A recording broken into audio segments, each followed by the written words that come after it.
Hello, everybody. Welcome to this. This is PWME. That's Pro Wrestling.me's weekly WWE Monday Night Raw review. The show just finished as of right now, the July 4th edition. So it's a very American heavy, very patriotic heavy. If you're an American listening to this, I hope you had a great Independence Day. Hope you enjoyed your holiday. I'm from England, so quite frankly, I don't understand all this.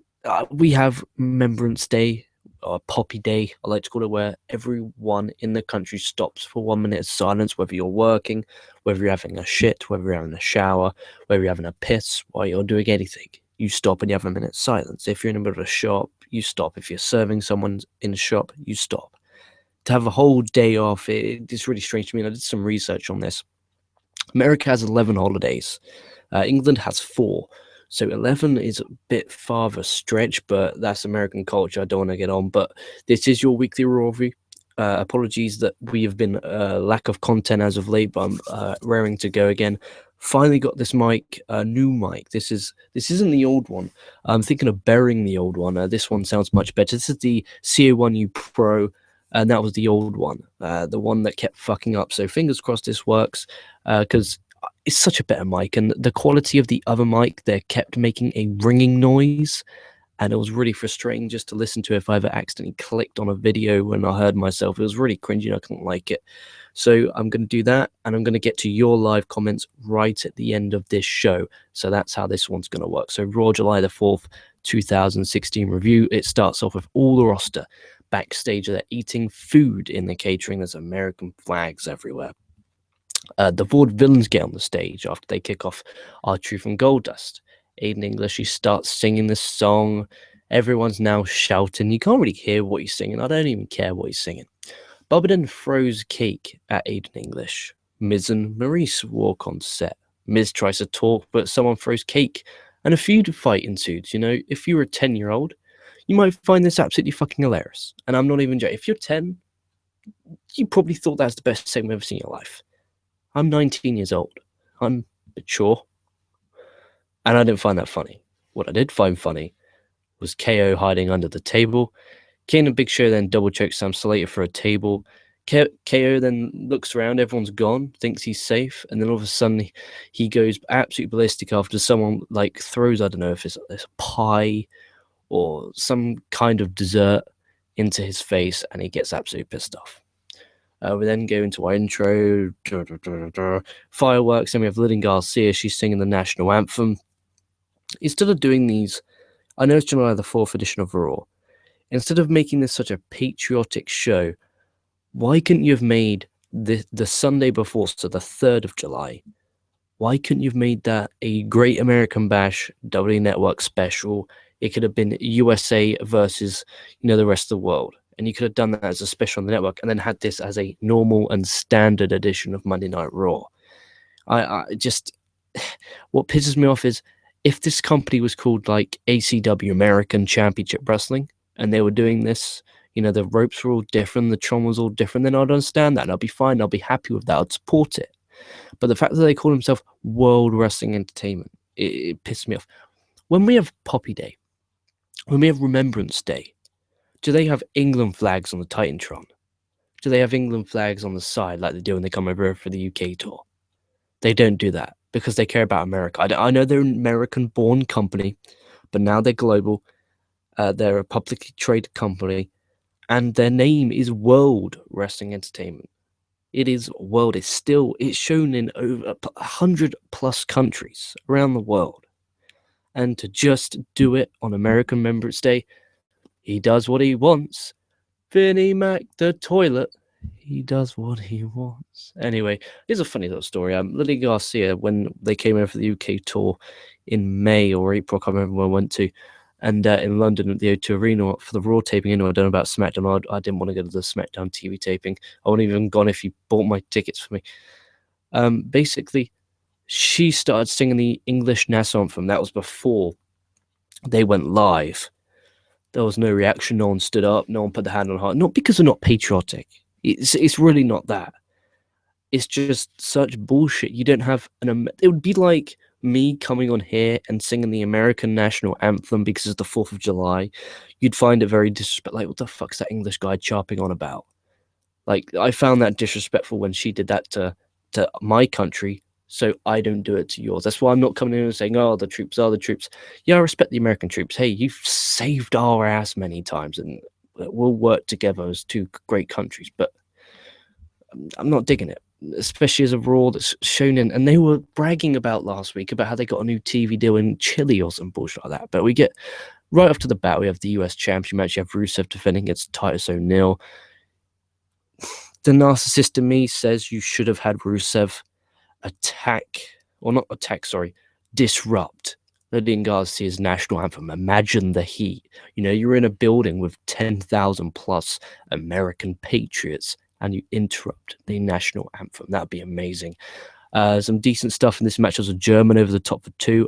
Clash of the Titus spot, where it was meant to be a Clash of the Titus and Rusev gets his hand on the ropes, but they did it so close to the center. I don't know if Titus did that on purpose to try and get Rusev to actually kick out of his finisher instead of use the ropes. I don't know what went wrong, but Rusev literally had to wiggle his back. It looked really bad, but once he hit the Clash of Titus, I genuinely thought it was it. Rusev applied the accolade. Titus taps. Rusev then continues to apply the accolade until the referee stops him. Then Rusev cuts a promo just disrespecting America, calling them fat and saying USA, like really funny. The thing seemed pointless now. Like this build for Titus O'Neil seems pretty damn pointless. I mean, you had him lose on Father's Day. You had him lose on July the 4th. I mean, they can't continue this feud till Battleground, can they? Not after that. I mean, there's 2 times he lost, and he lost clean. Like, Rusev didn't cheat. He lost clean. The match itself, this is a match where I'd recommend you to watch the WWE clip on their YouTube channel, where it'll literally be about 3-4 minutes. I wouldn't recommend watching the full thing. But, I mean, Titus came out in his, Apollo Creed from Rocky 1 and 2 gear. But, dude, again, I'm not American, so I can't emotionally attach to this. So if I was American, I think I'd rate the show a lot higher. But by the way, if you are watching this live, if you're watching this on the on-demand section or whatever, put in the comments to show a win, loss, or tie. I'm going tie. I did enjoy a few things. It's a holiday edition, so I'm going to be a bit softer on it. Like, for instance, Christmas and Halloween. You just rate it a little bit different. It was not a win, and it was not a loss. It wasn't embarrassing or, catastrophic or shit. It was just average, Well, better than what I thought. How about that? Then we had Social Outcast versus Enzo and Big Cass. So the Social Outcasts come out. They're in I honestly don't know. They have drums and they look like old American-ish, I guess. There's a squash. Enzo and Cass get the win, obviously. Cole says, "Boom shakalaka." Go fucking fuck yourself, you fucking sack of shit in a toilet. I have no idea how this guy's been on commentary as long as he's been there. He's been in the WWE now since 1997, when he started off as a backstage fucking journalist. Well, journalist, reporter, whatever. Well, yeah, they actually used to do journalism because used to go back and forth, knock on DX's locker room door, and China would come out and choke him, and they used to be journalists. Well, in the kayfabe universe, anyway. And he's still the number one commentator. He is the voice, quote unquote, of WWE. That's embarrassing. If that was my company, I would have fired him years ago, decades ago. I didn't mind his work with Taz. When I go to bed, because basically I don't like watching anything on Netflix when I know when you go to bed to go to sleep. I don't like watching Netflix because I'm a huge TV series guy. I'm not a film fan. I'm a TV series guy. So if I'm watching a TV series and say I'm watching Chuck, good show, and I'm on series 3, episode 5. And then if I fall asleep and then it skips and it keeps playing and I wake up and it's on like episode 12, I then have to rewind all the way back and find where I was. And that's a pain in the ass. Whereas what I'm doing is I'm going through 2003 right now. After Mania, I'm up to Backlash 03. The match I'm up to on Backlash 03, I think it's the opener because it's World Greatest Tag Team versus Los Guerreros. So I'm going to finish that off. Generally enjoying that series. So I do watch the network. And please put in the comments, this is a really interesting one. How do you use your network? Do you just watch the pay-per-views? As in, when I mean that, the live network special. Do you just watch the live network specials? Do you watch the originals? The original series like Swerved and Table for Free and the Austin shows? Or do you watch classical content? I like all of them because I feel I pay for it, so I feel I should use it. So I'm just curious about how you guys use your W network. If you, that seems me, or if you use it differently, I'm just curious. Then we have Charlotte and Dana Brooke come out. Charlotte basically calls Sasha Banks jealous of her success since coming to the main roster. Sasha Banks comes out. Sasha says, "You will never beat me, and you never have." Banks, pretty damn good promo about Charlotte's reign. And Charlotte, if you take your mind to a year ago, before they debuted on the main roster, Charlotte's promos have improved a lot. I mean, I'm not saying she's the god of promos. I'm really not. I'm not saying she's great. I'm not saying she's magnificent. I'm not saying she's special. I'm saying she's improved. And I'll give her that. Banks then attacks Dana Brooke. Charlotte big boots Sasha. Banks then banks statements until Dana drags her out of the ring. Not bad. I mean, it did its job, which was make me intrigued and made me want to see Charlotte versus Sasha Banks for the Women's Championship. But I don't know if that's going to happen at Battleground, because at Battleground we've got Natalya versus Becky Lynch, and I don't know if it's possible for them to do 2 women's matches on a wrestling pay-per-view. Who knows? I guess, I mean, because let's break it down really. Battleground, we've got the 6-man tag. We've got, well, the other 6-man tag as well with the New Day and the Wyatts. So I'm guessing there's no tag team match. We've got Owen Zane, triple threat. Natalya Lynch, that's 5. I guess, yeah, if you chuck in 6 with the Women's Championship, I guess you could do that. But then, I don't know, so we're going to get a US Championship match, we're going to get an IC Championship match. Is Jericho going to be doing anything on this show? Like, I don't know yet. I mean, with this draft coming up, my mind isn't on Battleground right now. My mind's on that draft and how they're going to fuck it up. That's what my mind's on. And with this draft, it really can work, but then at the same time, it really can't. And it could fuck up big time. And one thing I can't grab my head around and grasp my head around is the fact that Raw is 3 hours long. Okay, it's 3 hours long. SmackDown's 2 hours. Does that mean the Raw GM gets more picks than the SmackDown GM? Are they going to give that 3rd hour to NXT and then on the network only have the NXT takeovers but have them once a month? And then it, like I've said this a few times, but I'm going to say it on Raw Review because the Raw Reviews get a lot more viewership in. You are actually going to get these NXT guys conditioned to a casual wrestling audience instead of at the Full Sail, so they know how to improve, so that when they make the jump to Raw and SmackDown, they can actually take on board what they've learned. And that's how to gain the public casual viewers when it regards to the wrestling. Simple. I like that idea. I don't know if anyone else does, so please put in the comments if you like that idea.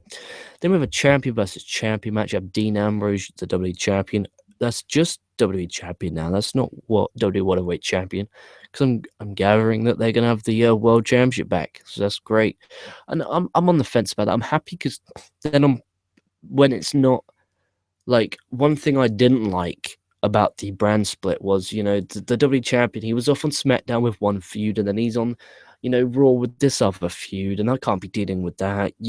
One brand has one belt, one brand has the other belt. Maybe one have the IC title and one have the WWE Championship, but obviously we're going to go with the WWE Championship and the World Championship. I hate the idea of, going to a house show and thinking, oh God, why is Reigns here with him when he's feuding with him over there? And no, I can't be dealing with that. I want 2 championships. A lot of people want this. I'm going to be honest, a lot of people are against this, but I see why, and I'm not saying that, I'm not like, if you had a gun to my head, what I'm trying to say is if I had a gun to my head, I would pick having 2 belts, because then when we have a double pay-per-view, as in when I mean double branded pay-per-view, so a SummerSlam, a Royal Rumble, a Survivor Series, and fucking WrestleMania, you get 2 World Championship matches, and they can make a big deal about it. And then you get the double head. Like back in the day, I used to look forward to the double pay-per-views because all 2 World Championships in one night. Kind of used to. Then again, I was younger. I used to love the brands. Oh, please, nobody get up. It's just me. What's up, you sexy motherfucker? How did you get on? That's magic. See, I am goddamn Boom Boom. That's all you need to fucking know. Dude, I didn't even send you the link. I figured out a way to hijack it. So here I am. Did you miss me? I know you did, you little cheeky bastard. I did. I sent you. I sent you Yeah, a I know. I saw that. I've been spending like the last 10 minutes trying to figure out how to get in here, but I wanted to say, hey, it's great to be back here. I actually had the day off, and I was like, all right, I get to do a Monday Night Raw. So, we kind of get the old crew get back together here. I was actually going to get Sammy to come in, but there was two problems with it. One, he hadn't watched Raw fully yet, and two, he was drunk as hell because America. So he wanted me to tell everybody, hey, hello, everybody, Coco with the Internet Infantry, what's up? Again, Sexiest Man on all of S Radio. Boom, boom, here's Second Room, live from the RVA, Richmond, Virginia. And, hey, so far, I love your review, LK. I've been all over it like a fat kid on birthday cake. I enjoyed it. Let's see, looking at Raw, let's see, I'm going to give it a tie. And I've agreed with you so far. I mean, yeah, it's got its ups and downs, but I think for the most part, it was kind of entertaining. It wasn't like the snooze fest, and which is actually surprising to me because usually on these holiday specials, on nights when your average viewer isn't really going to be home watching, I think one of the predictions for the final rating, now obviously they haven't come out yet because they're not going to come out till at least 7 o'clock tomorrow morning, at least my time. I think the prediction was the final rating was going to be somewhere like a 1.56. shit. That was the prediction. If somebody like did math and algorithms and other stuff that I can't understand, and that made based it off some past history and stuff, but they determined that, which makes sense because everybody's out watching the fireworks and stuff in their fat faces because woohoo, USA. Or as you call it over there in the UK, Happy Treason Day, you ungrateful colonials. No, right. What I don't understand is you have 11 holidays, correct? 11 holidays a year, publicly, in America. Well, it depends on what you consider a holiday and how big it is. I think the only month that does not have like any kind of major holiday is August. Is the only month that doesn't have. I'm going to go down the line here. January, obviously, New Year's Day, probably say MLK Day. February, I know that we have, Valentine's Day. Maybe I don't even think President's Day. Does this mean you get the majority of people, or most, or some, will actually get a day off work because of those events? No, a lot of those, no, we don't. New Year's, yeah, you get it off, but you won't. MLK Day, yeah, you'll get off. Valentine's Day, you won't.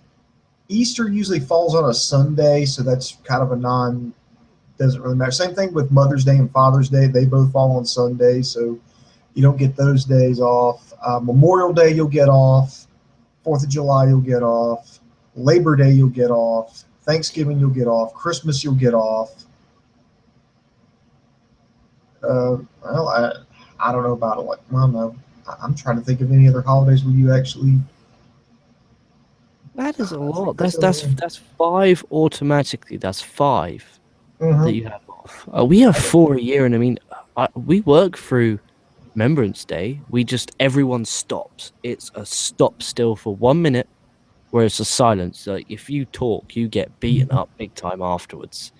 So I just can't grasp my head of having a whole day off work. To me, it's like, you know what? I'm not actually grateful for my troops. I'm not actually grateful for anything.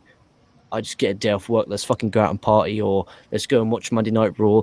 To me, it takes away from it. Remembrance Day for me is you have that 1 minute where you sit there and you just reflect. You stand there, whatever the fuck you're doing, and you reflect, and you reflect, and you reflect, and you're thankful, you're grateful in that 1 minute. All it takes is just that 1 minute, and then boom, that's it.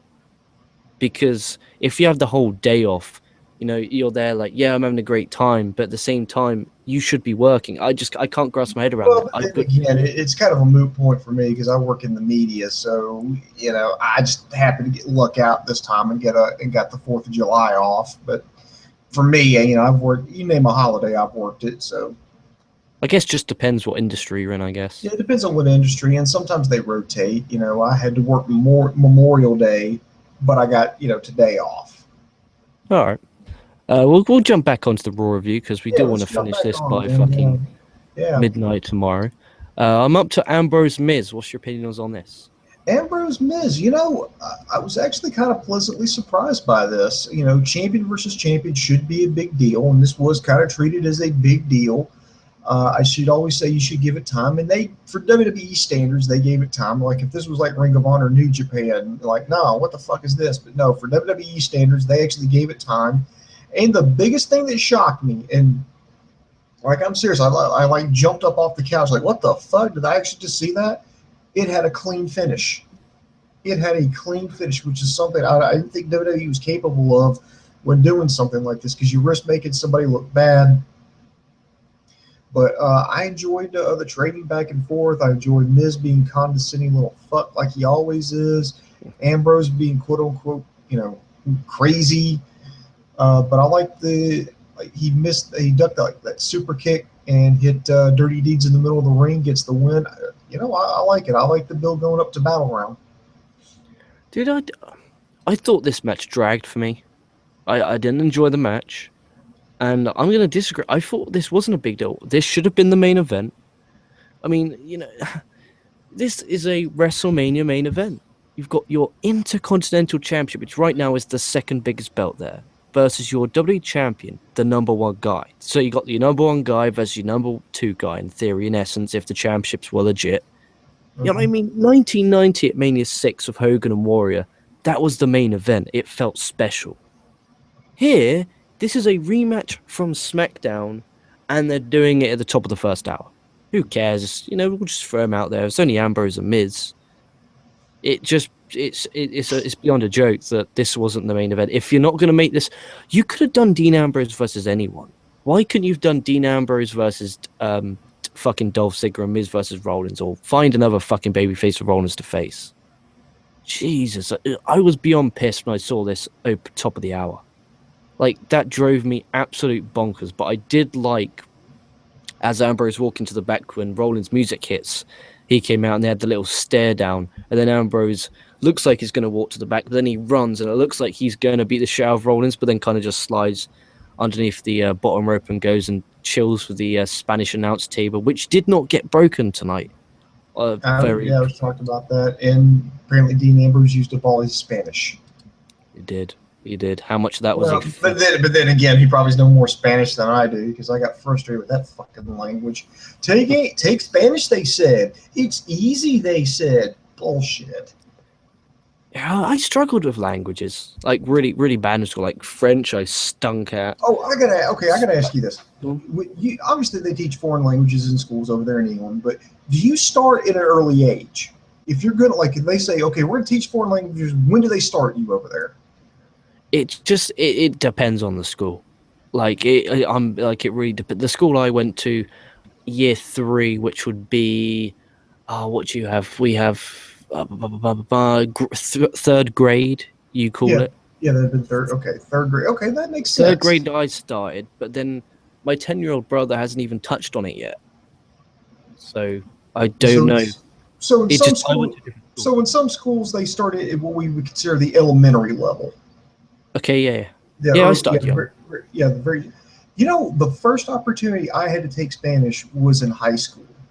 That's how. And I think it's fucking. And then there are some schools in the U.S. they start you out early, but for the most part, you're really not going to be exposed to a foreign language. And I don't know why, but it's always Spanish and French. Those are usually your only two options. Spanish and French. That's it. Some schools they're working in German. Some schools are working in Chinese. Italian was another big one in here. Yeah, well, anyway. And but here's the thing: the lesson plans were always geared towards like little kids, so that made it a little bit harder for me to learn. And it was just like, anyway, I'm going off on a rant here, but I was just like, but then again, it's more of a necessity that you guys learn a foreign language, because if you go from country to country, you're changing language to language. For the most part here, unless you're going to the Southwest or into Mexico, you're not going to need Spanish. And unless you go up to Quebec, you're not going to need French. Yeah, in England, everyone speaks English, funny enough.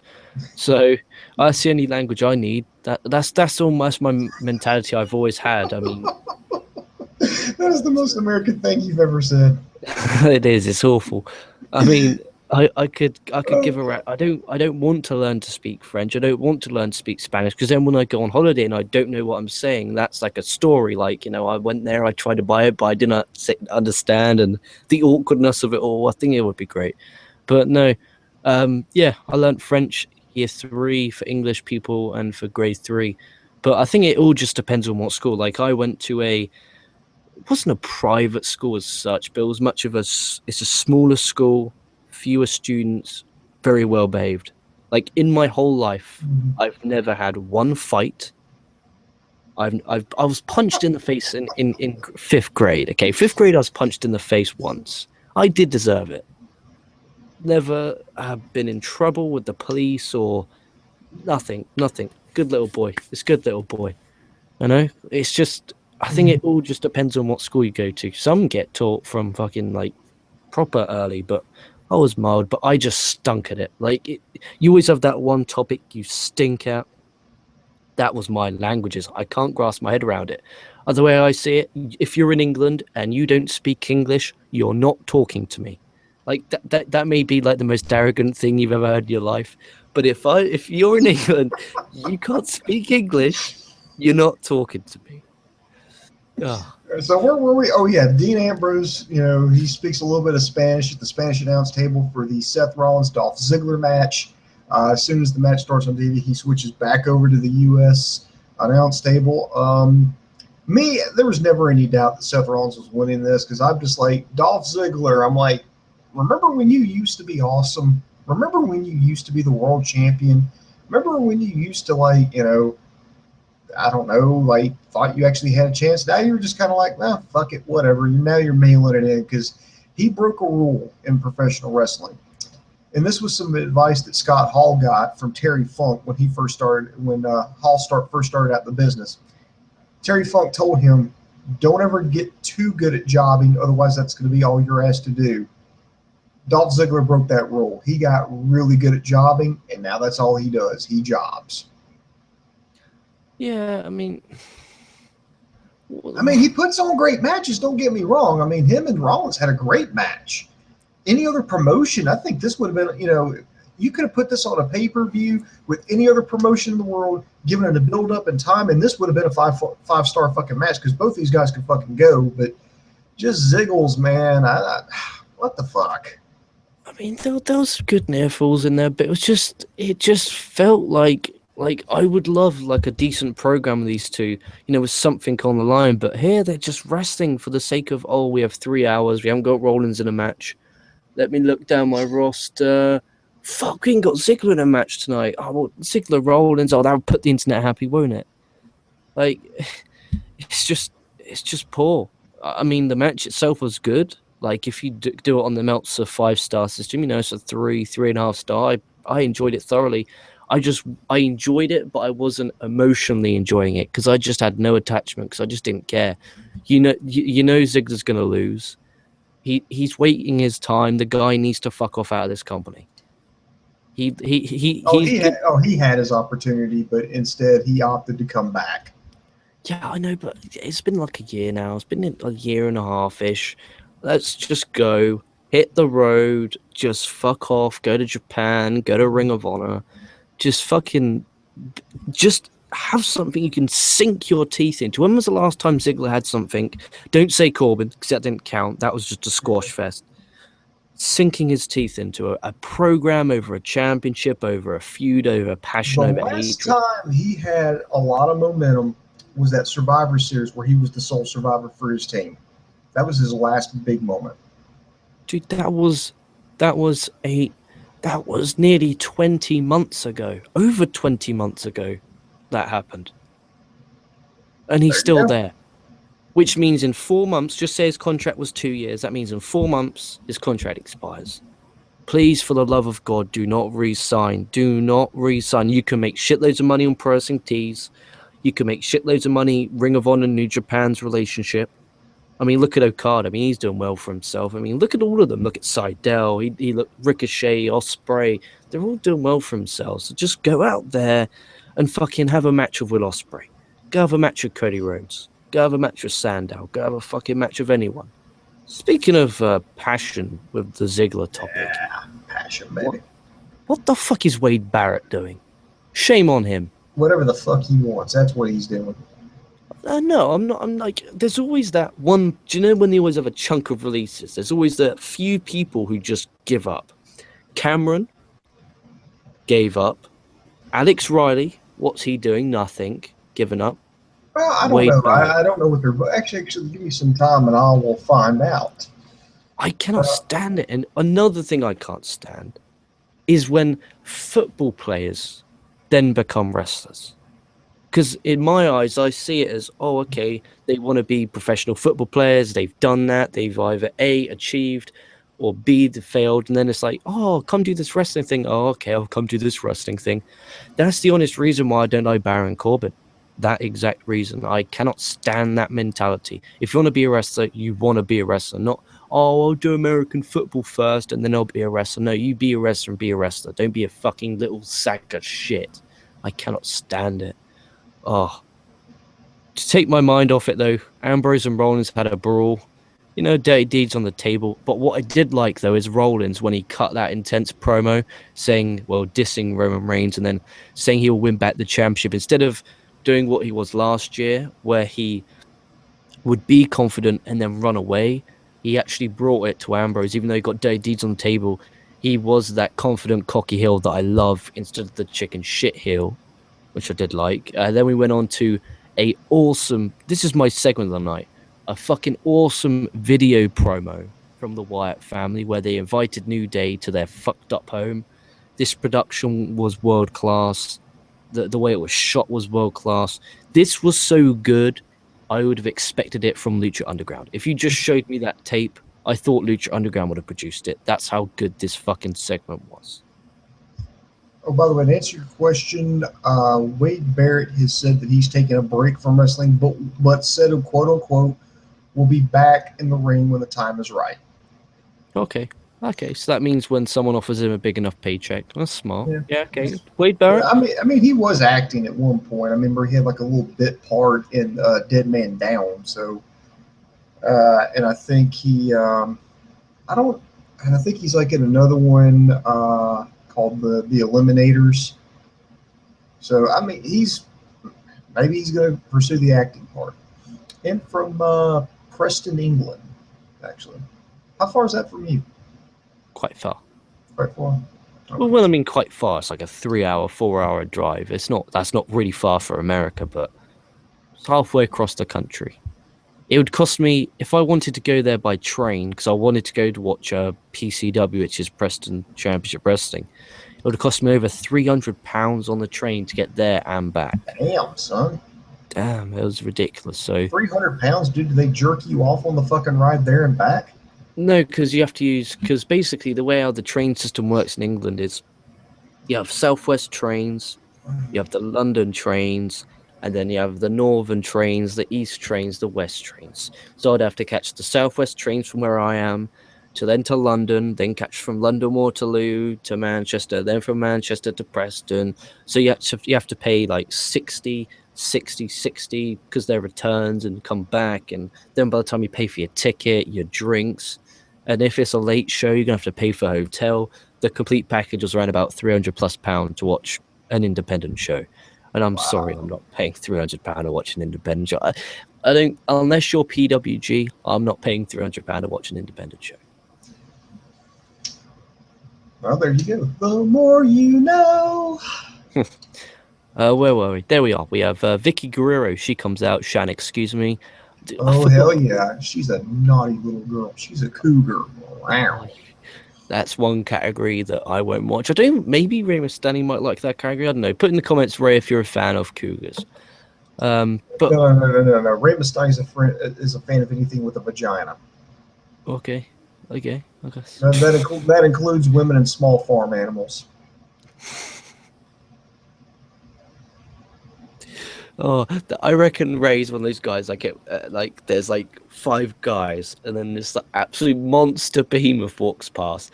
Ray gives her the cheeky wink, and then all his friends like, "Oh, you're disgusting," and he goes like, "Pussy's pussy at the end of the day, mate." like in that proper deep voice, like, "Oh, Ray, you dirty little fuck." Where are we? We have yeah, she comes out, and I just forgotten how damn good she was. Like, I'm not even joking. Mhm. She's damn good on that mic. Security comes out, she slaps one of them, and then JBL just start randomly shouting Vicky Guerrero on the mic, which I didn't get.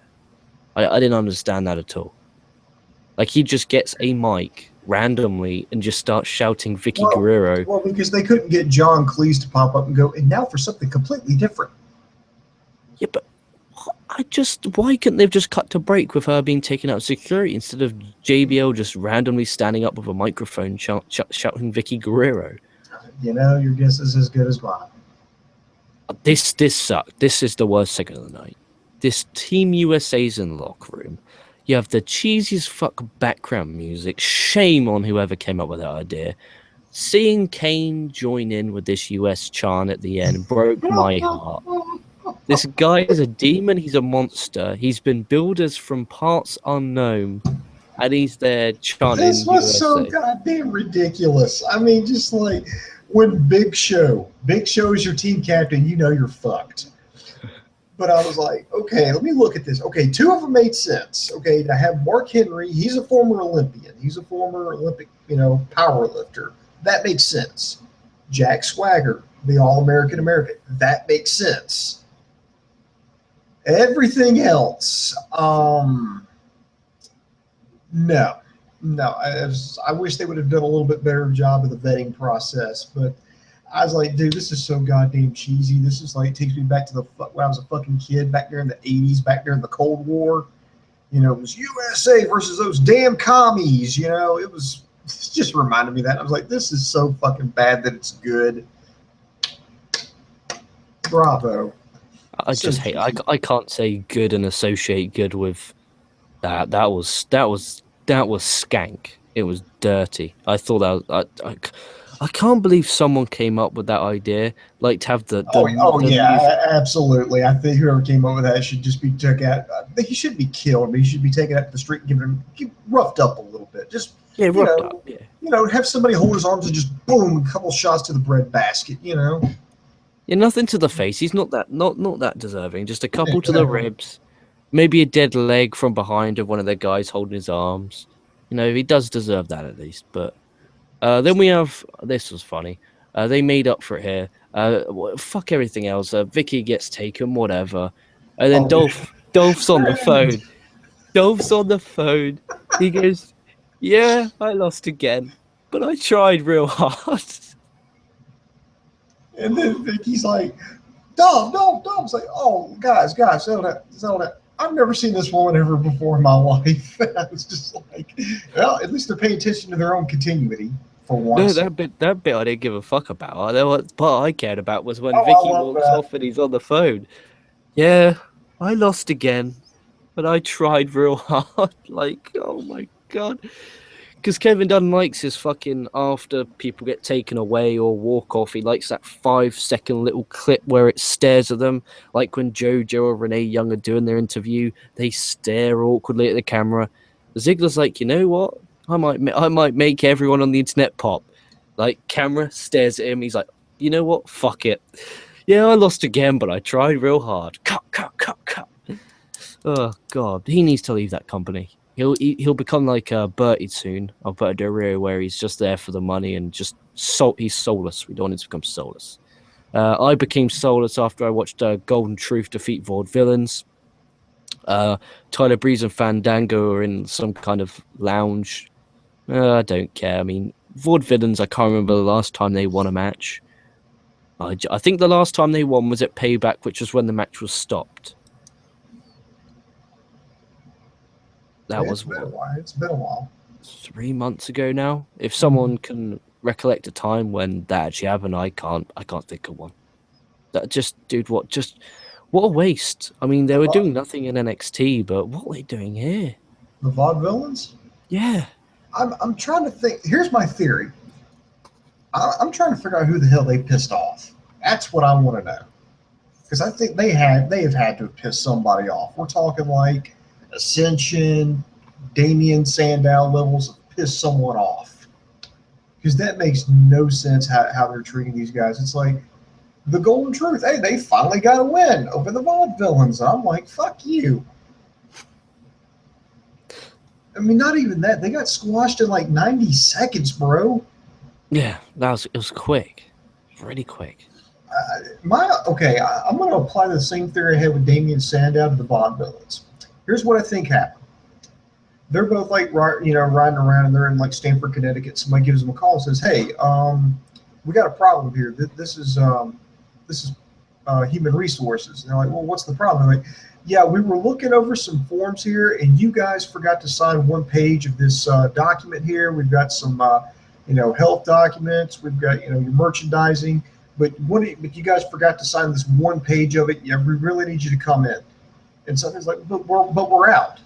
And they're like, no, look, it'll take like a minute. Just for legal purposes, we need you to come in and just sign this one page that you didn't sign. You've signed everything else. Everything else checks out except for this one page. Two of the pages stuck together. We can see why you missed it. Just come on in. So they're like, okay. So they drove over to Titan Towers. They're like, well, look, we're only going to be here for like a minute. So they parked in like Stephanie McMahon's parking spot, ran into the building. Human resources person met them right there in the lobby. Aiden English signed, Simon Gotch signed, boom, there you go. It's all legal. They run back out to their car. The engine's still running them because they're only going to be in there like a minute, but they're Stephanie McMahon parked like right behind them. Like, who the fuck's in my parking spot? Oh, you two shitheads are in my fucking parking spot. Oh, you motherfuckers are going to get buried. So she gets on her cell phone. She starts calling Triple H, says, hey, these fucking assholes just parked in my goddamn parking spot at Titan Towers. Yeah, I know. It's crazy. I'm the fucking CEO. What the hell? And so because of that, they got buried. At least that's my theory. It's sad how true that might be. Thoughts and condolences to the families of Aiden English and Simon Gotch. Hopefully they will recover from this, but not relying on it. This I'm torn on. Big Match John comes out. He calls out the club. I was expecting a standard US bullshit. I don't mean it as in disrespectful. I mean as the usual US bullshit from Cena. We will never give up. We will fight for our freedom. Get some marine cock down your throat there, John. You got a bit of white stuff there. That was too far. I do apologize. No, don't apologize. Just roll with it, bro. AJ bitches about how Cena's face was on the poster on the recent Tokyo tour. He then says the club is here, so Cena doesn't bury him, pretty much. He also takes the piss out of him because no one comes out to help him.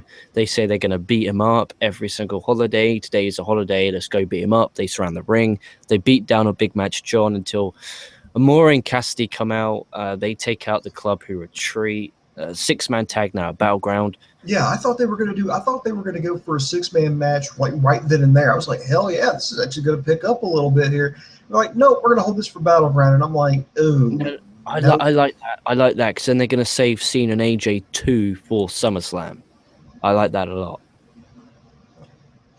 Because I don't want. Because then if they went for that stupid trilogy, that's stupid. Okay, AJ's going to win the first one, Cena's going to win the second one, then we'll do a rubber match. Oh, by the way, nobody talked about this, but when they talked about what holidays, I was like, what's coming up next? Labor Day. What are we going to do? Oh, we're going to beat up John Cena. Oh, what's after that? Oh, Halloween's like, oh, I'm going to dress up like Bushwhacker Luke, lick Styles' face, and beat up John Cena. And then my favorite one was when Carl Anderson says, well, what about Christmas? Carl Anderson says, oh, I'm going to wrap some presents for my kids with my hot Asian wife. Which is, by the way, if you're a fan of Carl Anderson, you know he constantly talks about his hot Asian wife. I want to see his hot Asian wife. If anybody's got a picture of Carl Anderson's hot-ass wife, put it down here in the comment section. Put it over here in the chat. Let me know because I want to see Carl Anderson's hot-ass, quote-unquote, Asian wife. Well, the hot-ass part, not the Asian. I was like, why the hell would she be Asian? Never mind. I just overthought that way too much. But I enjoyed that. And then they came down. They started putting the boots to Cena, medium style. Out comes Enzo and Big Cass. Here we go. There's a big brawl. The good guys go the inside, bad guys go the outside, and maybe it'll be fine. But I was like, okay, maybe they're gonna set up a match now, and they'll maybe do some kind of schmoz, and they'll sell it, and they'll do the rematch or the bigger match on Battleground. But actually, maybe it's a sort of a good match because I actually wanted to see it right then and there because I like the club, I like Enzo and Big Cass. I was like, let's make this happen. But But the curse of tag teams, like the Usos teamed with Cena, they're nowhere to be seen. Like I don't. Oh yeah, I their don't. careers died after that partnership with Cena.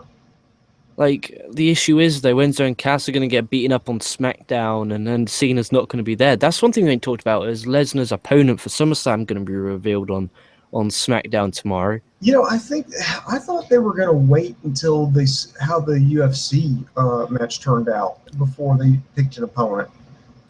I think it's smart because then heading into the UFC 200, they can then get the UFC to promote the Brock Lesnar versus blah blah blah match at SummerSlam. They could possibly do that, but oh, by the way, speaking of Lesnar, man, coming out, he's going to come out to his WWE music, but he's not going to. Paul Heyman will not join him, which I was disappointed in. I mean, he doesn't have to deliver a promo. He doesn't have to do anything. He just needs to get in his suit and just walk out there with Lesnar, just kind of stand right there in his court. Doesn't have to say anything. I was kind of disappointed about that because I was kind of hoping maybe if he wins, you could have Paul Heyman just cut a promo right there in the octagon. And I was like, let me just see how that goes over. I would have liked it if, with the Mark Hunt Lesnar match, I would have liked it if Heyman did the in-ring intro for Brock, and then Michael Buffer did the, or whoever the fuck, whoever does the UFC ring announcing. He's fucking amazing. Are you talking about Bruce Buffer? Yeah, Michael Buffer, fucking hell. Bruce Buffer, yeah. Well, I think it's his brother, so. Oh, okay. Yeah, they're both great ring announcers, the best in the business of ring announcing. Like, honestly, apart from the Ring of Honor guy. Oh, Tony Cruz, I think. Bobby Cruz. Oh my god, the Ring of Honor fucking guy. My good grief. My good god, oh my. Next time you listen to the Ring of Honor TV, and he goes, "This is your television main event." I'm like, oh my god, I'm literally there with like goosebumps. Like literally, listen to that guy's Bobby Cruz. Yeah, man, I like Bobby. Most underrated in-ring announcer in the history of the wrestling business. Oh, I know, he is fucking awesome. He could get Becky Lynch versus Summer Rae make me pump for that. Dude, you know what we need to do? We need to send him a fruit basket. We do. We just give him a little card, thinking of you, signed the Internet Infantry. And he would just get it like, what the fuck is an Internet Infantry? Why the hell have I got bananas and strawberries and grape? What the fuck? To be fair, though, he's been there for a long time, so he's plying his trade on national television, so he can't be not doing that bad. Speaking of bad, Becky Lynch and Summer Rae, I swear to God, Summer Rae nearly broke her neck with that Northern Light suplex right on her head. Moron. Would that have been so bad? Was that? Would that have been so bad? Oh, damn, the hatred for the Irish on the Independence Day. I'm just joking. I'm joking too. No, I mean, this Natalya thing, I'm over it now. This is forced. This is so fucking forced and ridiculous. Because, okay, seriously, look at the roster right now. How many faces do they have in the main roster? How many faces do they have? You've got Sasha Banks, Becky Lynch. Who else? That's active. It's active. I think it's only 2 women that you've got that are faces. Everybody else is a fucking heel. I think you're right. I can't think of. I think there's hardly any women left now. We went from like a 28 diva women's tag match on the pre-show at Mania to now we've got Summer Rae, Becky Lynch, Charlotte, Dana Brooke, Sasha Banks. I think that's about it. I'm struggling to think of any. I mean, Naomi, don't know what she's doing. Tamina, both of those girls are out. Tamina, Naomi, they're out, injured. Emma's out, injured. Yeah. Bella's out. Yes. Yeah. Fuck them. Who cares? Move on. Like I'm. This could get me heel heat, but I quite frankly, I could give a fuck. I don't particularly care about women's wrestling. Like, I don't mean to be that guy, but I don't particularly care. Like, if you gave me an option of watching a pay-per-view that's full men, or a pay-per-view that's mixed, or a pay-per-view that's just women, I'll take the full men first, Secondly, I'll take the mixed, and then lastly, I'll take the women. Because where I was brought up in pro wrestling, it's women are eye candy, women are bra and panties. You know, the first ever women's match I saw was a VHS of SummerSlam 2000. It was Terry Reynolds versus the Cat in a thong stink face match. Okay. So that's my mind. Like when these women come out, it's like, oh, nice ass, nice tits, move on. Like I could give a fuck about like at times it's like, okay, Sasha Banks, I can get behind her, that's a character. But when I'm seeing Summer Rae going out there, when I'm seeing Becky, like I don't care. Like, and there's these people, and I feel so bad, but there's these like people on like online who have a pure love and passion for women's wrestling to the point where like they're creating like fan sites, they're creating like fan Twitter accounts, and there's actual wars on my Twitter between Bella fans and Sasha Banks fans. I'm thinking I could give a fuck if they're even on television, let alone like I don't know why. Maybe like I said, it's just because the way I've been brought up on my wrestling. I just can't it takes a lot. What I'm trying to say is that triple threat match at WrestleMania was awesome. I was emotionally invested in this Sasha Banks Charlotte. This program I'm invested in because they've taken time, they've taken interest, and they've taken a backstory. NXT women, kind of great, kind of good, kind of bad sometimes. Yeah, do Like you think they should save Charlotte Banks for SummerSlam? I reckon they're gonna do SummerSlam as a rematch. I think Charlotte's gonna retain by dirty finish, and then Banks finally gets that big win at SummerSlam, or they're gonna have Banks get the win there, Bailey come up because it's the draft, remember, and then the three-way at SummerSlam. I don't know, but I had to get that off my chest because I've been holding that in for a while because I don't want to be that guy's like, oh, you hate everything, like, oh no, I'm not. I just women's wrestling for me is it has to be good, like I mean really good for me to give an emotional investment. But I don't know. That's why I don't know the women's division barely. But what's your thoughts as a whole on women's wrestling? On the whole, in women's wrestling, I think this is outside of Japan. This is like the best that women's wrestling has ever been. It's been taken seriously. I mean, whether you want to admit it or not, I think WWE was the standard bearer for this because either women's wrestling outside of WWE was either obscure or just as trashy as WWE. And I'm not saying that there weren't good women's wrestlers before this, but I'm just saying that WWE gave it a bigger platform. You had a group of women in there that wanted to revolutionize. They wanted to have it where everybody, excuse me, took women's wrestling just as seriously as they took the men. Before this, a lot of women's wrestling, even when it was still good, okay, it was never presented as better or equal or on the same level as men's wrestling. It was always just kind of the bathroom break match. And again, this is even when it was presented as serious. They were short. A lot of the moves consistent. And by the way, and I hope to God I never ever see this again, but a hair pulling snapmare takeover. Dear God, I hope I never see that again. Or schoolgirl roll up. That's two moves I could just not do without. It was all petty bullshit.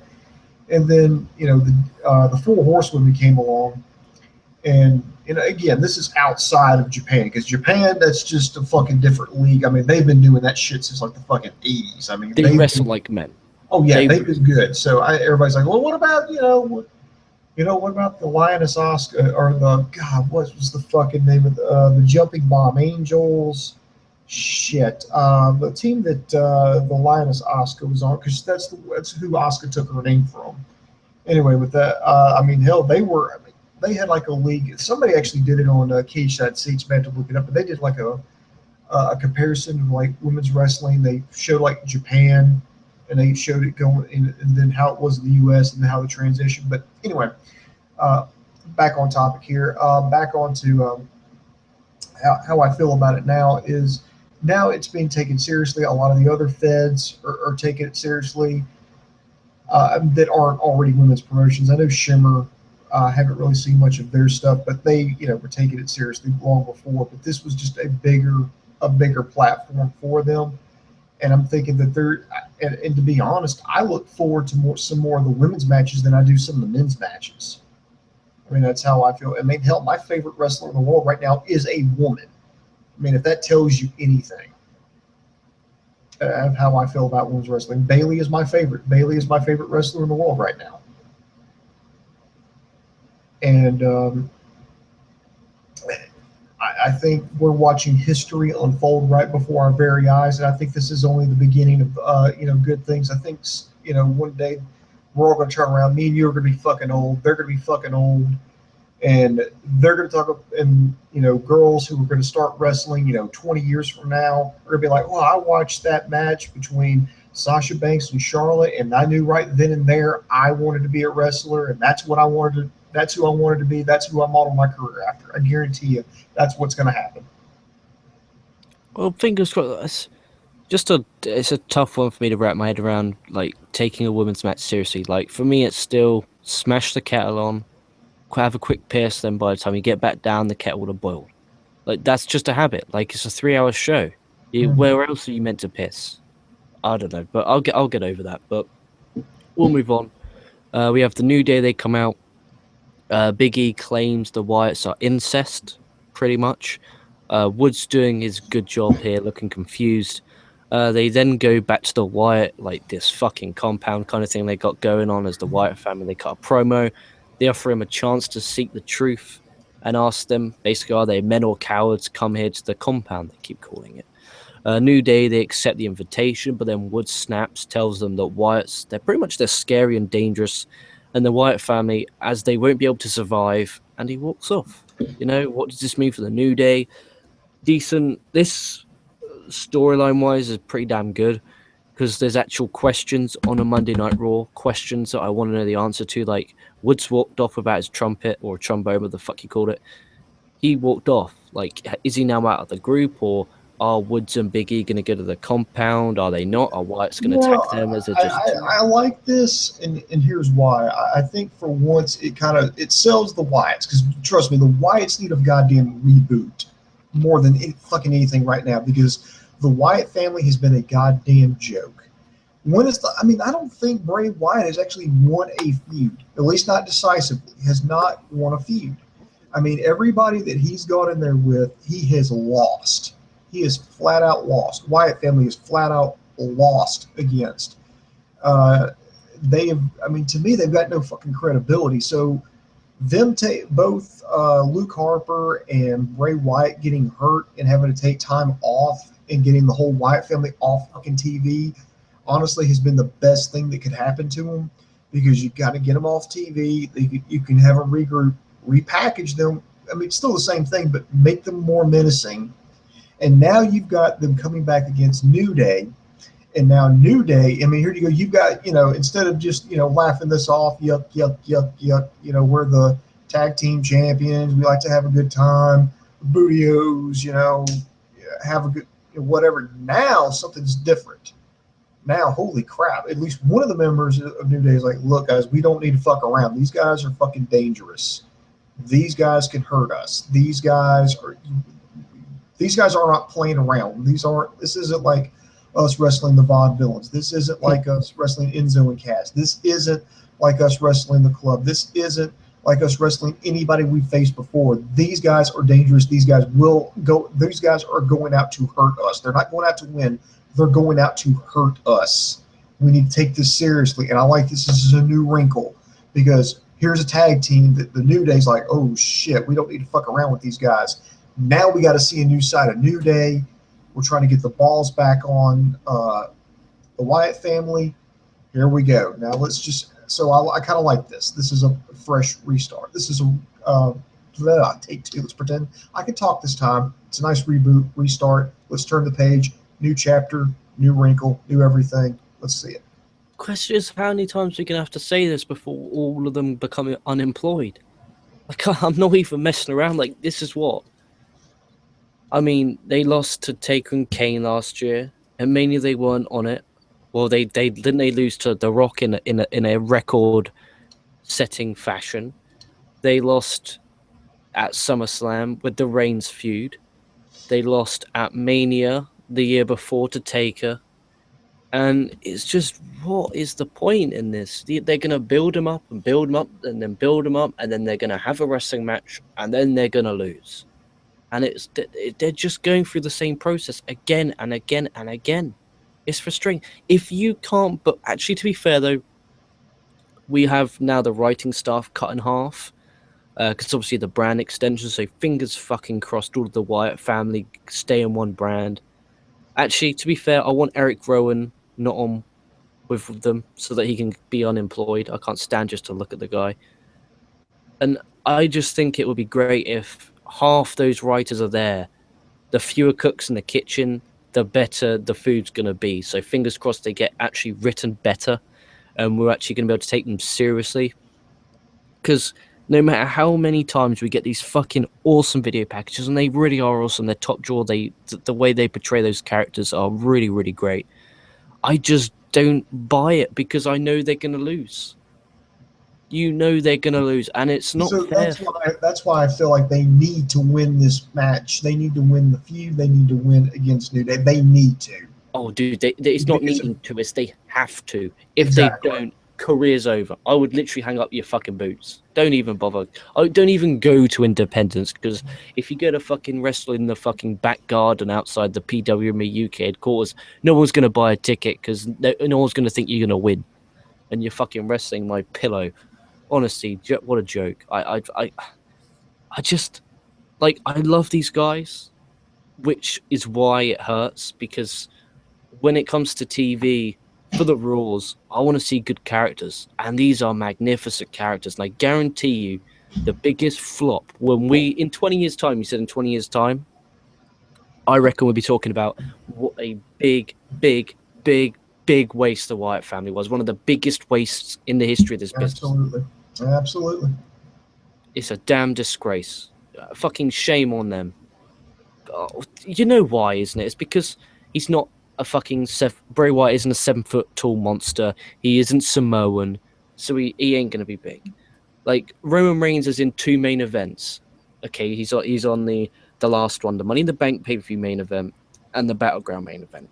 In between those two, he is suspended for 30 days, but he's still in both of those main events. That is gigantic. That is a big middle finger to the fucking rest of the roster. If that was any, and I mean any member of that roster, minus John Cena, they would have been cut from that card. That Money in the Bank event, if that was Dean Ambrose versus Seth Rollins for the championship and Dean Ambrose got caught, that match would not have taken place, and you know it. If that was anyone apart from John Cena and Roman Reigns, and that's not, and they wonder why people quit. They wonder why people are actually quitting now. Cody Rhodes quit. Wade Barrett quit. Guys who this time 5 years ago, if you told me 5 years ago, right now, Cody Rhodes and Wade Barrett would be unemployed, I would have laughed at your face and probably given you a dead leg for saying something that stupid. You're looking at Cody Rhodes, 2011, he beat Rey Mysterio at WrestleMania. Wade Barrett just coming off feuds with John Cena and Randy Orton in main events of pay-per-views, and they're both unemployed. Why? Because they cannot create stars because they choose, not the paying customer choose. It's the most fucked up business in the world. It is ridiculous. In any other business, the people choose. Say, for instance, this microphone. Okay, say everyone complained about how shitty the top is.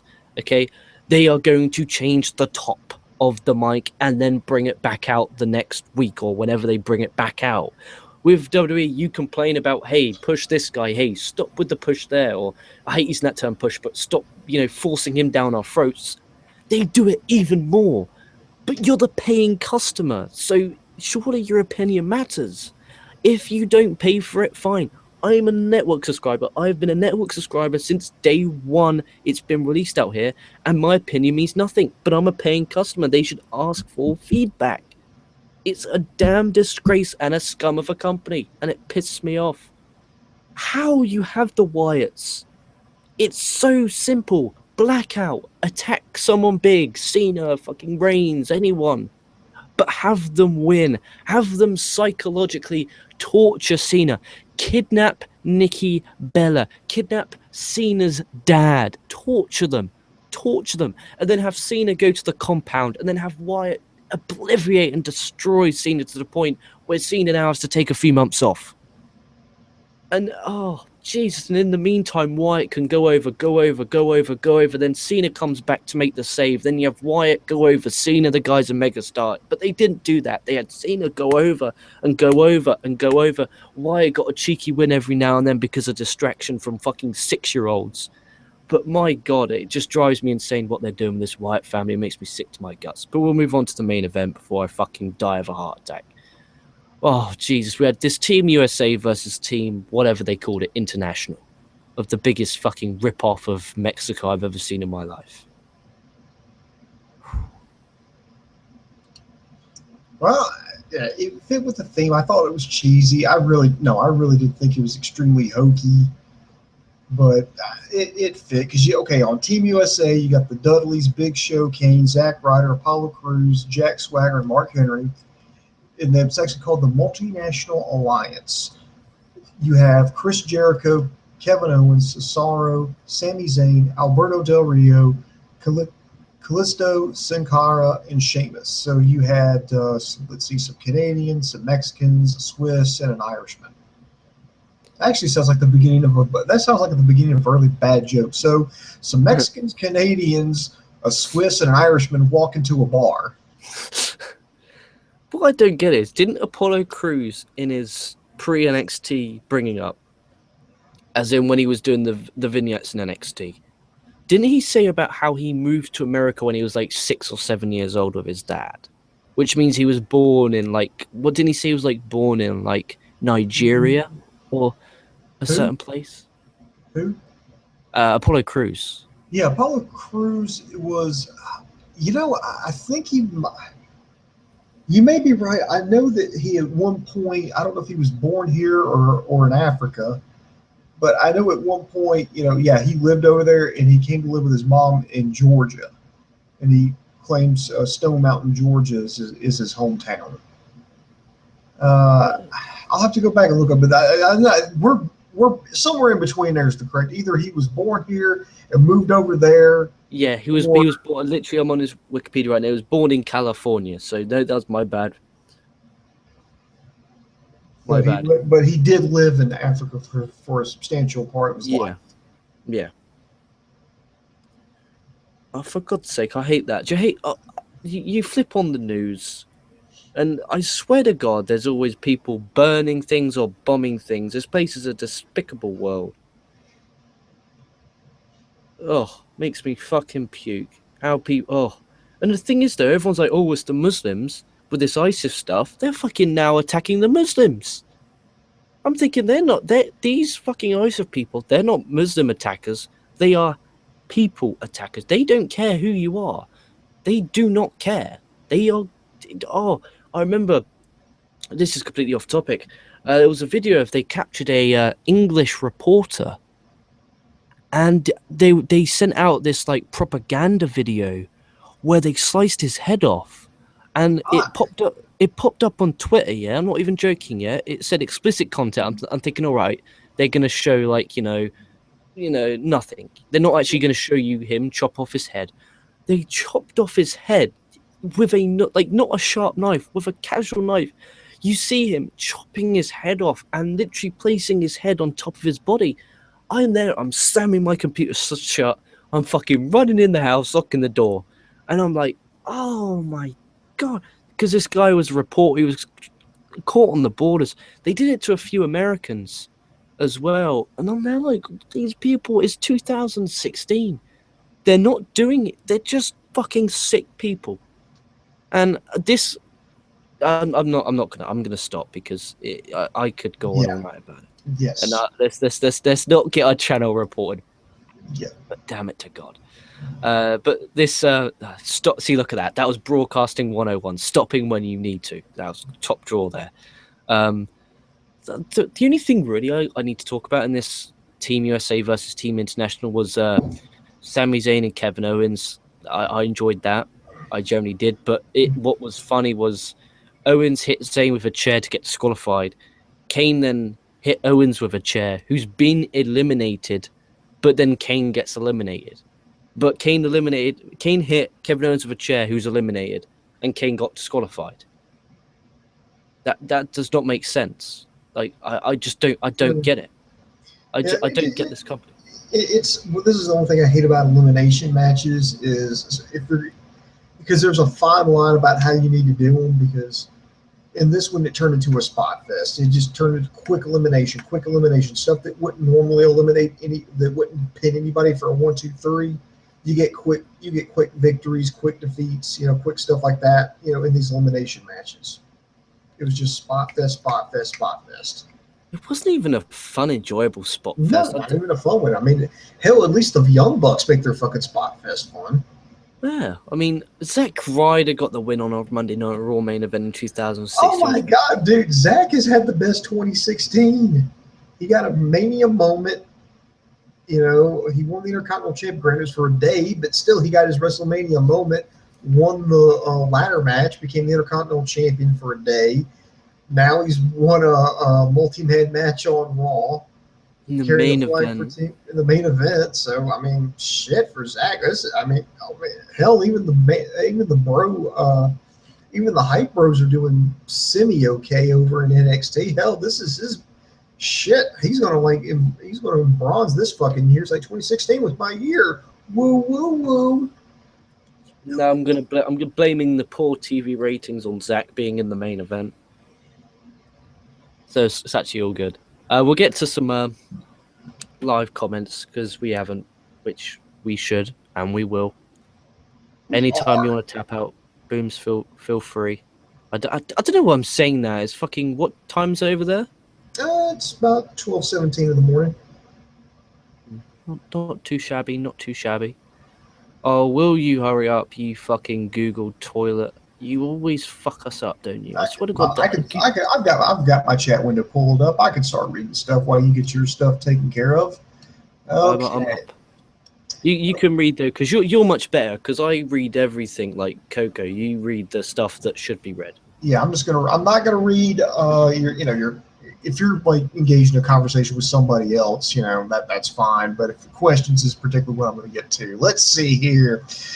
All right, let's see. This first one is from Ray Mastani. Splitting the tag titles and women's titles a mistake. Your thoughts? I think what they should. This is what I honestly think they should do. They should have the tag team division on SmackDown, the women's division on Raw, and then that third hour, one of those hours should be exclusively for the women. I won't enjoy it, but there's loads of women's fans out there. And if it doesn't work, if you can tell, obviously, because the hour breakdown, if the hour with the women on simply doesn't draw and it's a big decline in ratings, just scrap it and go back to being mixed. But I think it's worth a try at least while they're experimenting anyway. Let's see. The Rain Foster podcast. He was not impressed with Raw. Let's just say he gave that a loss. Oh, that guy. He keeps sending me tweets about coming on the show, I keep saying to him, like, I can't say, hey, look, yeah, sure, you're on. It's not as simple as that. You have to go through Coco. You know what? I'm going to make an executive decision right now. Just because Coco is on the shelf right now. He's got jobs. He's dealing with some issues right now. So I'm going to make an executive decision. Rain Foster, if you can hear the sound of my pleasant Southern accent, message me over on ProWrestling.me. And we'll set up something. We'll give you a tryout. We'll do like a top 10 list. I'll let you know what the topic's going to be. So just if you can hear me, Rain, seriously, go over. If you haven't subscribed, you're going to have to now. Message me over on ProWrestling.me. I'll see if I can find a day and a time that works for you, and we'll do a top 10. We'll take a look at. We'll give you a shot. So how about that? People think, yeah. I mean, like myself, I wasn't just like, oh yeah, hey, well, now you can upload as much as you want. I mean, in January of last year, I did a Fave 5. Then February, March, April, May, I was podcasting daily to try get to a standard where I felt, hey, look, I can now send in reviews. And then in June, July, we did the War Room, didn't we, for 3 months? Yeah. Once a week I was on Wednesdays only. And then Coco asked me to send in certain reviews, so I did specific reviews, and then it grew and grew and grew to the point where I can now do whatever I want, pretty much. Yeah, normally Coco would make the decision on this, but like I said, right now he's on the shelf. So you know what? Let's just let's be diplomatic about it. Let's have some fun. So there you go, Rain. Message me, just whatever you can. We'll set up something. So there you go. Let's see. Ramastani, has TNA been good? LK haven't watched since Slammiversary. It been goodish. I've seen bits and bobs. I haven't seen a lot, but I'm looking forward to watching Final Deletion tomorrow. It's 17 minutes of pure magic, Booms. I'm fucking excited for Final Deletion. There will be a review of that on Wednesday. Is that the one where the Hardys fight in their backyard? That is the one. I'm pumped. Imagine Lucha Underground with the backstage scenes, but it just being a full match like that. Do they wrestle in a ring, or are they actually all back on their trampoline? No, they're in a ring, but like apparently there's a huge backstory where it's like Matt does like dirty things to I don't know because basically like the top end podcasters like the Wrestling Observer, the Torch, people like that, they've been given early access, and wrestlers they've been given early access. Lance Storm has been putting it over like fucking crazy. Even on today's, what I think it was Brian and Vinny's show, or Brian Alvarez put the show over, put the thing over, and Brian Alvarez doesn't put anything over. Vinny put the show over. They're all putting this thing over. And I'm actually pumped. And you know what? That's good publicity. And I hope their numbers are up. I pray their numbers are up. Because you know what, Booms? They may stink. They may suck. But my fucking God, are they trying?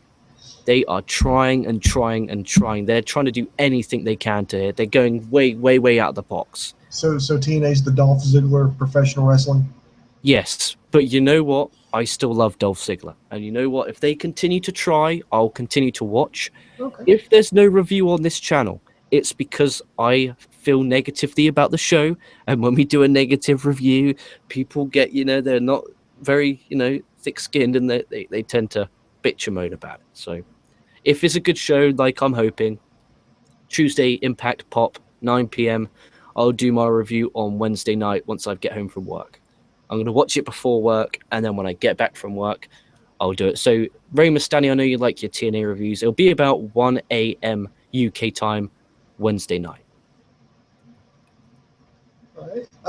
RB Ann, she wants to know, what do you think about Enzo and Cass with John Cena? Fingers crossed the Uso curse doesn't occur. Yeah, did you ever notice that, Cena's the most popular guy, he's the most over guy, but yet, he latches on to whoever's the hottest act at the time? Yeah. I mean, they have done that a strangely amount, actually, if you come to think of it. But, I mean, it could help. I hope it helps, I don't want to see them fail, but we'll just got to keep our fingers crossed and hope for the best. Oh, this question's for you here. It's from Ray Mastani, and you have to be watching this because I'm sure as fuck ain't watching this, but your thoughts on the Euros so far? Once England went out, losing to Iceland, I lost. Yeah, I was. Yeah. It's like I'm not even a soccer fan, and I heard about that, and I was like, "Ooh, is that bad?" And they're like, "Oh yeah, that is really bad." And I was like, "Okay." It was just the players. there was no passion in there. The second half was just screaming at the TV, and when there's I would say just say 100 million people watch TV in England.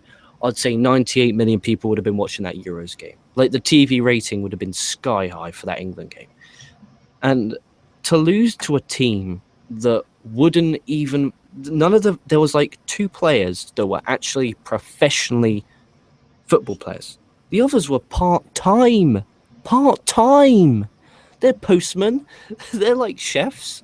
They're normal fucking people, and they beat England. England's meant to have the best Premier League in the world.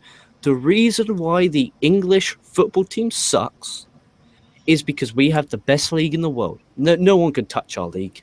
but our league's players are not English. Okay, all our league players are not English. You know, you got Wayne Rooney, you got Wilshere, like you got a few Welbeck, Sterling, you got a few English players in there, but for the majority part, they're all imported foreign people. If they are not if there is no English players playing in the English Premier League, our English side will stink. The FIA, the fucking board committee, should make this rule. Every single English Premier League game, each team must start with 6 English players. You can have the foreigners on the bench and have 5 playing, but at all times, 6 English players must be on the pitch. That way, you're going to develop younger talent. It's like WWE. You know, they have the John Cena, but they never develop anyone else. So that's the problem. But no, I haven't watched anything else of the Euros because my team's out, and no, I'm not particularly interested. Let's see, friend Yelly. Hey, he's a hardcore guy with the internet infantry. He says, "Do you guys think they will can NXT due to the brand split?" I think he means like cancel. No, there's no way in hell they're going to keep going. I mean, hell, that's a cash cow for. Well, no, I wouldn't say it's a cash cow. It's one of the things that a lot of people actually like. I mean, it's been working. I mean, it's a developmental program. They're getting people in their system, learning to wrestle the way they want to, so that way they're ready. Now, sometimes they pulled up people too early. Baron Corbin, Apollo Crews. They pulled them up early, but when they've given time, people the right time to marinate down there, they've done pretty well. But so no, I honestly don't think they'll cancel NXT. In fact, I give it like maybe a 1% chance that they cancel NXT. No, I can't see them cancelling either because lots of people subscribe to the network for NXT, don't they? So yeah, that's the only thing I use it for really now. I swear to God, I'm the only person who actually uses all the like I use all categories. Like I watch the original programming, I watch the classic archives. Maybe I said that at the start. People put in the comment section once the show's finished, so no, I can actually once it's finished, once it's all processed, put in the comments what you use your WWE network for. I'm interested to see. So I'm looking for questions here. Henry sold incredibly well for Owens on the power bomb. Yeah, that was sweet. That looked nice. Yeah, it looked all right to me. It was just like, I was like, how are they going to do this? Okay, there we go. So again, I'm looking for questions here because there was a lot of comments, a lot of conversations going back and forth. So again, I'm stalling for time. Why don't they just leave the company like Punk did? I think he's referring to like several people, like like Dolph Ziggler and people who've been just fucked over. And I'm just like, money. See, the difference is Punk had what I like to refer to as fuck you money. And what is fuck you money? Fuck you money is where you're actually smart and you saved your money, you invested, so that way you're getting returns, you're making money off your money. You've got it saved up, so that way if shit goes down, you can go, fuck you, and then just walk away, which is exactly what Punk did. And he's able to do what he wants to do. I mean, he wants to do comic books. He's doing comic books. He wants to do UFC.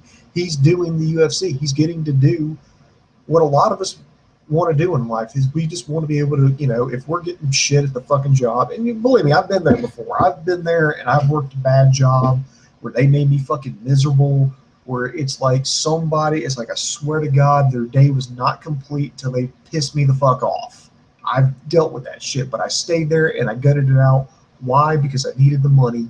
I had bills to pay. I had, family to take care of.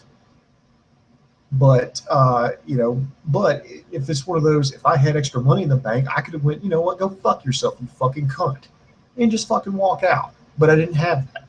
And Punk has that, and a lot of us don't. And I think some people are, are kind of maybe in some ways are upset over that. But that's the reason why Punk could walk away like he did, because he was smart with his money. He invested it, saved it, and he had fuck you money built up, and he was able to do that. All right, sorry. Who will win the Cruiserweight Classic? I think me and Sammy talked about this the other day. We both said if Kota Ibushi has signed with WWE, like not for the Cruiserweight Classic, but I mean like signed, like NXT going there, we think it's his to win. And I said, if not, then I would put my money on somebody like Rich Swann, somebody that needs a rub, somebody that needs to come out of that. You know, they need to make a new star, and it needs to be somebody that's already signed with NXT. So it was either going to be him.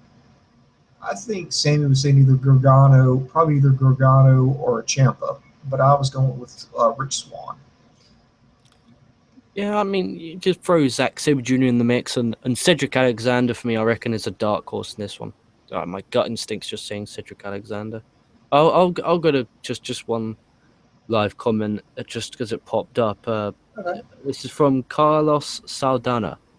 I'm sorry if I slaughtered your name. We've already discussed my foreign language speaking being poor. Hey, okay, thoughts on the channel, What Culture running their own shows. They had a show uploaded today, and one of the matches was Jay Lethal, El Ligero. I will be honest, I watched 10 minutes of that show, that whatever it was, that WCPP cock, I don't know what it's called. And Oh, you the talk about what show, culture? You talk about yeah, what? basically, what, right, I'll explain this to you. Is there a full show up on that? Because I saw like an opening segment with Yeah. that. Yeah, the full show's up on their YouTube channel. It's What Culture Pressing, but you know there's lots of different cast members for What Culture. The Yeah, show yeah. isn't the show isn't look, here's some awesome pro wrestling matches. It's actually more of there being marks, like beyond mark, like they have their money marks. So like they're bringing these wrestlers in, but they're the stories. Those wrestlers don't matter. They are the stories. The commentary is embarrassing, but do you know why? Because they're doing the commentary. The stories aren't, hey, look, you have Jay Lethal versus El Ligero here. What a fucking awesome match. You got the Ring of Honor World Champion on UK soil. That's not the big deal. The big deal is the hosts of the actual What Culture program. If you remove those hosts, if they were in the background doing their jobs as promoters, I wouldn't mind this at all. However, I have no emotional attachment to What Culture personnel because, quite frankly, I don't watch What Culture, and I just don't, I just don't care about these people. So why am I going to spend an hour of my life watching their story that they writ and giving them money in essence? So no, I didn't enjoy it. I did give it a chance. I'm not watching the League El Ligro J Lethal match because when I watch that match happen, I want it to be on an actual wrestling company, not a YouTube channel, because I don't classify as a pro wrestling company. I saw like one thing that they did. It was like an opening segment, which is I need to go back and watch like a full episode of their show now. But I actually have subscribed to WhatCulture.com over on YouTube. I enjoy a lot of their videos. They've got some good stuff. I mean, they just do some fun stuff. And I just say, if they've got the money to do what they want to do to what they love, and they're able to pursue their passion, then I say more power to them. I'll give it a shot. I'll take a look at it and just see how it turns out. But just congrats to them for getting their own league started, for being able to do what they want to do. Is it everybody's cup of tea? Obviously not. But so I'll just tell them if I happen to see them, I would just say, you know what, good luck. Really, from the bottom of my heart, Yeah, just not trolling. Just good luck. That's what I would say. yeah. I'm not saying I want them to fail. I'm just saying that I watched 10 minutes, and the 10 minutes I saw was them being the show. Like it wasn't. I understand it's What Culture, and obviously they have personnel on their shows, but the whole thing was about them. Like, dude, I wanna see some character development from the wrestlers, not the managers. Like, the sole focus of the show is the managers, and that's really strange for me. But why don't we do this, Booms? Why don't once Lucha Underground's done, why don't we redo that as our review? Okay, what culture? We can have that replace Lucha Underground while they're on the show. Why not? We can take a look at it. Yeah, and I mean, if it's so bad, we can stop. Well, actually, if it's so bad, I think they're kind of fun shows to do because we can just slaughter it and just entertain. I mean, I can guarantee, like, if Raw sucks, like, if it's really bad, like, selfishly as reviewers, it's kind of like, oh, yay. Because then you could just come on here and just rant and rant and rant. and most people feel the same, so they kind of are entertained by the ranting. Yeah, we can just check it out. Let's just see. All right. Adrian Carmente, he says, did Tajiri return yet? Yes, he is in the Cruiserweight Classic. He's part of the field of 32. Let's see. Some people are commenting about Kevin Durant going to the Warriors. I've actually got an old friend of mine that I used to work with in Nebraska. He's fucking pissed because he's a huge Oklahoma City fan, and he's pissed. I mean, pissed. No, pissed is not the word. I mean, they are just downright furious. Let's see. LK and Booms. Vince is eventually going to book a turn between Enzo and Cass to push Cass solo.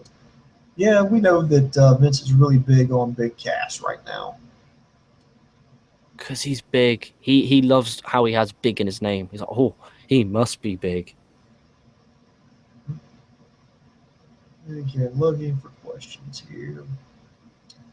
This Stall for Time brought to you by ProWrestling.me. If you haven't subscribed, go do that. And if you have, hey, drop me a line and say, hey, we like your show. That'd be great. Let's see. Wow. Again, I'm going through this. There we go. We're channeling Dave Coco now. Daniel Price put, what culture is trying to build themselves via wrestlers, not building wrestlers via what culture? Yes, you worded that fucking perfectly, my friend. Absolutely, that's what I've been trying to say, but it's 5:37 a.m., so I'm a bit cranky. He just worded that perfectly. I'm going to reiterate what he said. What culture is trying to build themselves by using the wrestlers instead of trying to build the wrestlers by using the What Culture brand? Fucking give yourself not one, not two, but three Barry Horowitz there, Daniel Price. That was fucking excellent. Bang on the money. Jesus, beautiful. I love it when it clicks? That was an epiphany. Daniel Price just gave me epiphany right on air. Magic. It's like sarcasm. When sarcasm is done right, it's magical. There we go. Okay, here we go. What do you think about, this is from Crazy J Ray. What do you think about me helping to put up the ring for a wrestling show to get in free and also to get my foot in the wrestling business as a referee? Crazy J Ray, it's actually not a half bad idea. I would actually just go in, if you could find whatever promotion you're wanting, to just be like, look, I want to learn. It's like, here's the deal. It's like, if you want to be a referee, that's fine.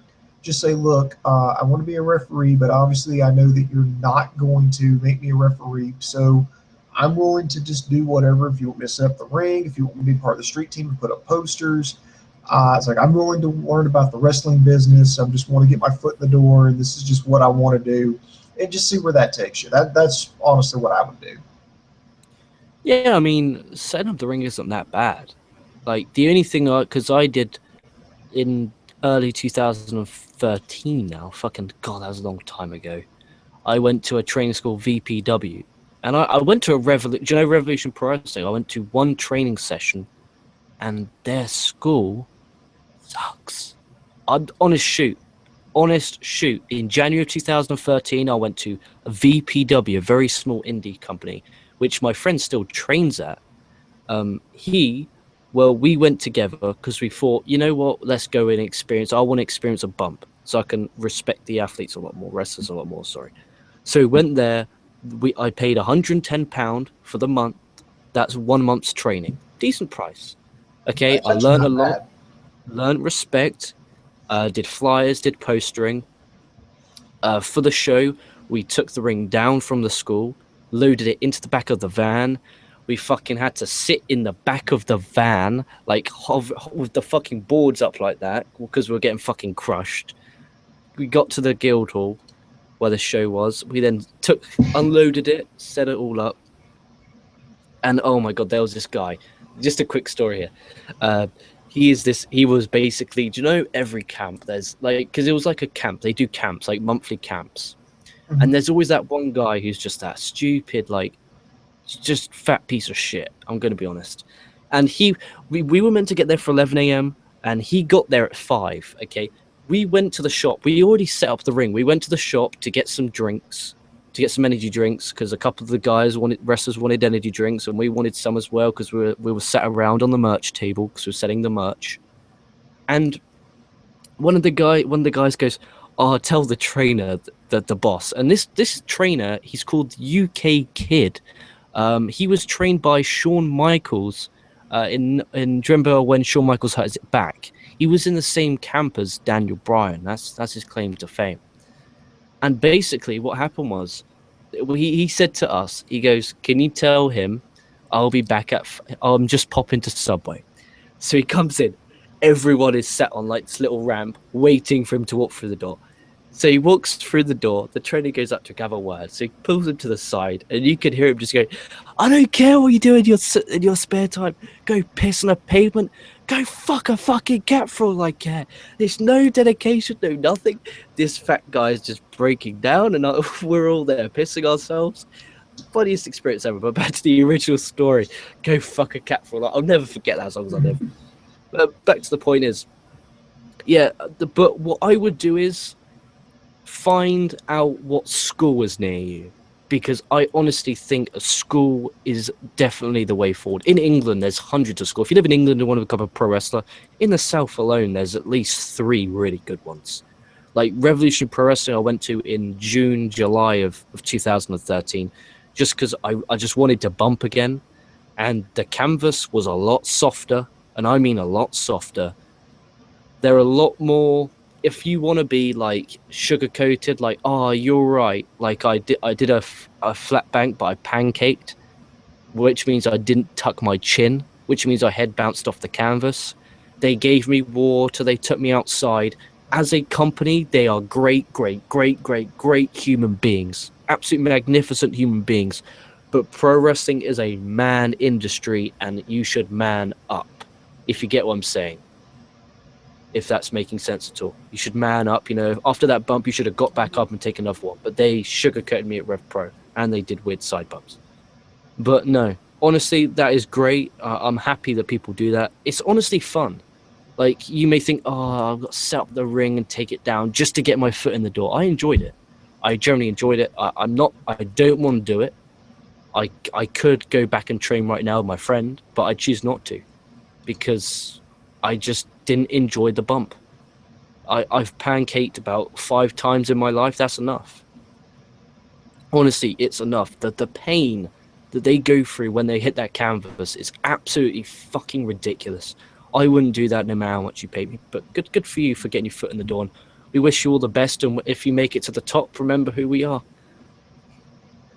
Yeah, Crazy J Ray, he wants to know. He said that he could get trained, and he's one of his friends is refereeing. He could teach him how for about $300, and he'll be riding with him to wrestling show. I mean, just like I don't think it's for like one session. I think just being trained to be a referee. Period. 300 smackers. That's not too shabby, because I remember Revolution Pro Wrestling was like £20 a session, which if you went, say, once a week, also about £80 a month, and Varsity Pro Wrestling was £110 a month, but I think they've moved that down to 80 to try and compete with Revolution Pro. And I can't believe you would pay $300 a month. I'm guessing that's like £300 flat, and you are a ref after that £300. Yeah, I bet to say if it's a flat, just $300, then after that you got all the training you need, and you're a referee. I think I might take them up on that offer. Now, if it was like $300 a month, or then maybe I was like, no, maybe not. But I think if it was just one of those, there you go. Oh, I got to give a shout out here to Andy Paps, because speaking of wrestling debut, this mofo, he's going to do a run in. I believe it's on July 12th, and then August 7th he's going to make his in-ring debut, which or actually no, July 10th I think it is. So I've already told Andy Paps, please put it in. Please put this up on YouTube because I want to see it. So, and everybody wants you to send him some positive vibes and well wishes. And Andy, I had another thought. Instead of just Andy Paps, because I think it's how you want to do your name. I thought about, why not like Andy Paps, like Paps Blue Ribbon? Mhm. I don't know, just something funny to do. But he's going to do, I think he's doing a frat boy gimmick, and he's going to go in there and fuck some shit up. So I'm looking forward to this. I want to see it because I can have a laugh at it because that's what I used to do back during my college days. Not quite to that extreme, but, had a lot of good times. Yeah, just send it in, and like if he does have, because he'll be a rest on the show. If he does have access to the show, smash me and Booms a copy of the actual full show. We'll give the full show review. Hint, hint. Send us the show. Maybe we should do that. Remember me and we should form a tag team. We should go in there. We should fly as long as they pay for the travel expenses. I'm more than welcome to jump in. I have all of 5 sessions of experience.